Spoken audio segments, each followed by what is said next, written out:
ijodlar va kutubxona foydalanuvchilari, bugun biz o'z xalqimiz timsoli bo'lgan ona tilimiz o'zbek tili bayramini nishonlash uchun to'planganmiz. O'zbek tili bu xalqimizning faxri, millatimizning g'ururi, tariximizning yuragi. Ona tili bu bizni birlashtiruvchi, yurakdan chiqqan samimiy so'zlar manbai. Endi esa navbatni 123 maktabining 6A sinf o'quvchilariga beramiz. Til bu xalqning yuragi, til bu millat ruhi nuri, tilni asrash, e'zozlash bizning eng ulug' burchimiz. Ona tilim, jon tilim, ona kabi azizim, har bir so'zing yuragimda sog'inch, mehr, orzularim.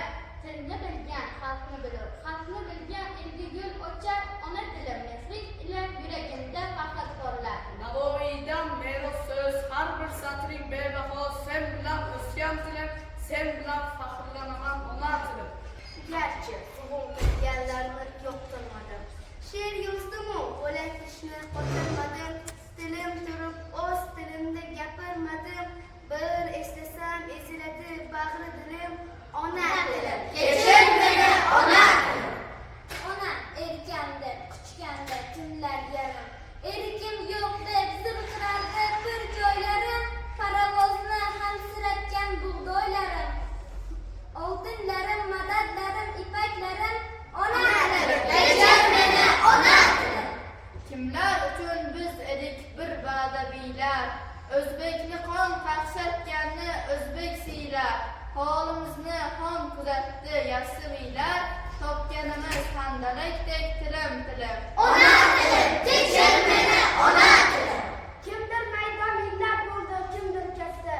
Katta millat afandisi yo'qdir hatto. Biz biyodamiz voqalar yurdi otda. Zulm o'tsa faqat sendan zulm o'tdi. Ona tilim, kechir meni ona tilim. Sen bo'lmasang nima bizga siliq she'rlar. Bu dunyoda tili yo'qdi, dili yo'qdilar. Bahoyinki berib ketgan alisherlar, yuragimning to'ridagi so'rmas kulim. Ona tilim, kechir meni ona tilim. Bir qarasam har shiyvangda ming jirovlar, har novdangda, har mevangda ming jirovlar, qodiriylaru cho'lponlaru abdullohlar. Ona tili, adabiyot, san'at va ilm poydevori. Ona tiliga hurmat o'z-o'ziga hurmatdir. Til bayrami har yili 21-oktyabrda nishonlanadi. Har bir inson o'z ona tilisini sevishi va qadrlashi kerak. Ona tilida to'g'ri va yomon so'zlashish har bir fuqaroning burchidir. Tilni o'rganish, unga e'tibor berish yosh avlodning muhim vazifasidir. Ona tili adabiyot, san'at va ilmning poydevoridir.